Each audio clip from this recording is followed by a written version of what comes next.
Hi friends, welcome to Salem புனிதாஸ் recipes.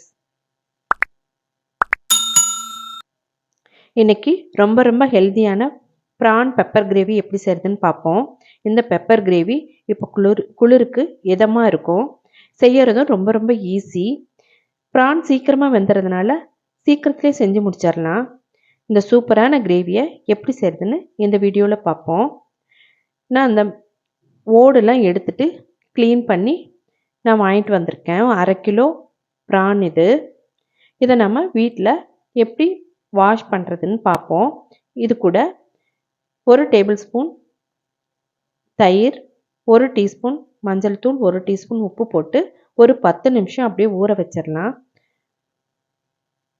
நல்லா ஊறினதும் நல்லா ஒரு 4-5 தடவை நல்லா வாஷ் பண்ணிடலாம். இப்போ பாருங்கள், நல்லா க்ளீன் ஆகிடுச்சு. இது கூட 1 டீஸ்பூன் உப்பு, 1 டீஸ்பூன் மிளகுத்தூள், அரை எலுமிச்சம்பழ ஜூஸ் அதிகமாக இருந்தால் அரை எலுமிச்சம்பழம் போதும். கம்மியாக இருந்ததுன்னா 1 எலுமிச்சம்பழத்திலிருந்து பிழிஞ்சு இதோட சேர்த்துக்கலாம். இது கூடவே 2 டேபிள் ஸ்பூன் அளவுக்கு கார்ன்ஃப்ளவர் சேர்த்துட்டு நல்லா கலந்து வச்சிடலாம். இதை நாம் டீப் ஃப்ரை பண்ணி எடுத்து வைக்கணும்.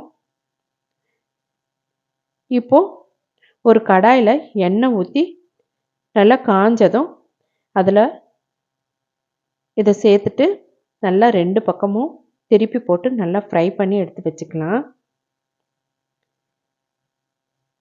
கொஞ்சம் எண்ணெயிலேயே போட்டாவே போதும், ஏன்னா சீக்கிரமாக வெந்துடும். இது ரொம்ப நேரம் வேக வைக்கக்கூடாது, ஏன்னா ரப்பரியாக ஆகிடும். இப்போ பாருங்கள், ரெடி ஆகிடுச்சு.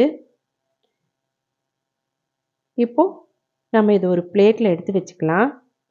இதே மாதிரியே எல்லா பிராணியுமே போட்டு பொரித்து எடுத்து வச்சுக்கலாம். இப்போது நம்ம தேவையான பொருட்கள் என்னென்னு பார்ப்போம். பொடியாக கட் பண்ண பெரிய வெங்காயம் 100 கிராம், 1 டீஸ்பூன் உப்பு, பொடியாக கட் பண்ண கொத்தமல்லி 1/4 கப், 1/4 டீஸ்பூன் மஞ்சள் தூள், 1 டீஸ்பூன் கொத்தமல்லி தூள், 1 டீஸ்பூன் மிளகுத்தூள், அரை டீஸ்பூன் கரம் மசாலா, கருவேப்பிலை ஒரு கைப்பிடி அளவுக்கு. இப்போது ஒரு நான்ஸ்டிக் பேனில் 2 டேபிள் ஸ்பூன் அளவுக்கு எண்ணெய் சேர்த்துட்டு பொடியாக கட் பண்ண வெங்காயத்தை சேர்த்து நல்லா ஃப்ரை பண்ணணும். எப்போவுமே வதக்கிறப்பையும் உப்பு சேர்த்துக்கலாம். உப்பு சேர்த்துட்டா சீக்கிரமாக வதங்கிடும். இந்த மாதிரி பொன்னிறமாக ஆகிற வரைக்கும் நல்லா வதக்கிட்டு நல்லா பொடியாக கட் பண்ண 1 டீஸ்பூன் அளவுக்கு இஞ்சி, 1 டேபிள் ஸ்பூன் அளவுக்கு பூண்டு சேர்த்துட்டு நல்லா ஃப்ரை பண்ணிக்கலாம். இப்போது இது நல்லா ஃப்ரை ஆகிடுச்சு. இது கூட மஞ்சளும் சேர்த்து ஃப்ரை பண்ணியாச்சு. ஃப்ரை ஆனதும் இது கூட கரம் மசாலா சேர்த்துக்கலாம். கரம் மசாலா சேர்த்துட்டு ஒரு 30 செகண்ட்ஸ் வதக்கிக்கலாம்.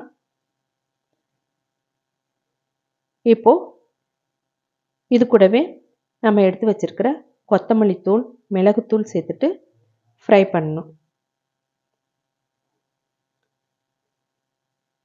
கொத்தமல்லியும் மிளகும் சேர்றப்ப ரொம்ப வாசனையாக இருக்கும். இது கூடவே கருவேப்பிலையும் சேர்த்துட்டா ரொம்ப வாசனையாக இருக்கும்.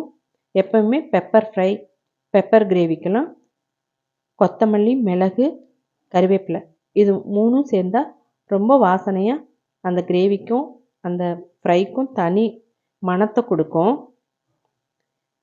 இப்போ நல்லா ஃப்ரை பண்ணியாச்சு. இதில் ஒரு 100 ml அளவுக்கு தண்ணி சேர்த்துக்கலாம். தண்ணி சேர்த்து சிம்மில் அதை வேகட்டும். இப்போ ஒரு பவுலில் 1 டேபிள் ஸ்பூன் அளவுக்கு கார்ன்ஃப்ளவர் சேர்த்துட்டு அது கூட தண்ணி சேர்த்து நல்லா கலந்து வச்சுக்கலாம். இதை நம்ம திக்கனிங்காக சேர்த்துறோம். கிரேவி திக்காக இருக்கணுங்கிறதுக்காக சேர்த்துறது. இப்போது இதை நல்லா கலந்து வச்சுக்கலாம். இப்போ இதை அந்த கிரேவி கூட ஆட் பண்ணிக்கலாம். இப்போ நல்லா இதை கலந்து விட்டுட்டு சிம்மிலேயே வேக வைக்கலாம். ஏன்னா பச்சை வாசம் போகிற வரைக்கும் சிம்மில் வேகட்டும். இப்போது வெந்துருச்சு. இது கூட தேவைன்னா உப்பு கொஞ்சம் சேர்த்துக்கலாம். இப்போ இது கூட கட் பண்ணி வச்சுருக்கிற கொத்தமல்லியும் சேர்த்துக்கலாம். இது இப்போ ஒரு 5 நிமிஷம் வேகட்டும். கிரேவி ரெடி ஆனதும் நம்ம ஃப்ரை பண்ணி வச்சிருக்கிற ப்ரான்ஸை இது கூட சேர்த்துக்கலாம். ப்ரான் ரொம்ப நேரம் வேகக்கூடாது, ரப்பரியாக ஆகிடும். அதனால் நம்ம பக்குவமாக வேக வைக்கணும். இப்போ கிரேவி ரெடி ஆகிடுச்சு. இது கூட நம்ம ப்ரான்ஸ் எல்லாம் சேர்த்துக்கலாம். சேர்த்துட்டு இது ஒரு 5 நிமிஷம் மட்டும் வேகட்டும். ஏன்னா கிரேவியில் இருக்கிற அந்த டேஸ்ட்லாம் அதுலேயும் இறங்கணும், ப்ரானில் ஏறணும். அதுக்காக இப்போது சூப்பராக நல்ல வாசத்தோட கிரேவி ரெடி ஆகிடுச்சு. இப்போ நம்ம இதை ஒரு சர்விங் பவுலுக்கு மாற்றிக்கலாம். பாருங்கள், கலர்ஃபுல்லாக இருக்குது. அந்த ப்ரான் ரெட்டிஷாக இருக்குது. கிரேவி நல்லா திக்காக நல்லா டார்க் ப்ரௌன் கலரில் இருக்குது. சூப்பராக இருக்குது. மனம் அவ்வளோ சூப்பராக இருக்குது. இந்த கிரேவியை நீங்களும் வீட்டில் செஞ்சு அசத்துங்க. செஞ்சு பார்த்துட்டு எப்படி இருக்குன்னு கமெண்ட் பாக்ஸில் கமெண்ட் பண்ணுங்கள். என்னோடய சேனலை சப்ஸ்கிரைப் பண்ணாதுங்க, சப்ஸ்கிரைப் பண்ணுங்கள். ஃப்ரெண்ட்ஸ் அண்ட் ரிலேட்டிவ்ஸ்க்கு ஷேர் பண்ணுங்கள். மறக்காமல் பெல் ஐக்கானை ப்ரெஸ் பண்ணுங்கள். அப்போ தான் என்னோடய வீடியோஸ் எல்லாமே உங்களை ரீச் ஆகும். என்னோடய வீடியோஸ் எல்லாமே உங்களுக்கு யூஸ்ஃபுல்லாக இருக்குன்னு நம்புகிறேன் நான். இந்த கிரேவி திக்காக இருக்குது பாருங்கள், ரொம்ப ரொம்ப டேஸ்ட்டாக இருக்கும். நம்ம சாதத்தோட கொஞ்சமாக பிசைஞ்சாவே போதும், நல்ல டேஸ்ட்டாக இருக்கும். நம்ம சாதத்தை இப்போ சாப்பிட்டு பார்க்கலாம் எப்படி இருக்குன்னு.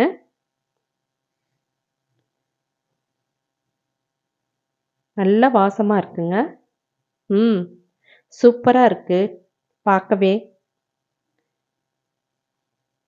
ரொம்ப ரொம்ப நல்லா இருக்குங்க. தேங்க்யூ ஃபார் வாட்சிங்.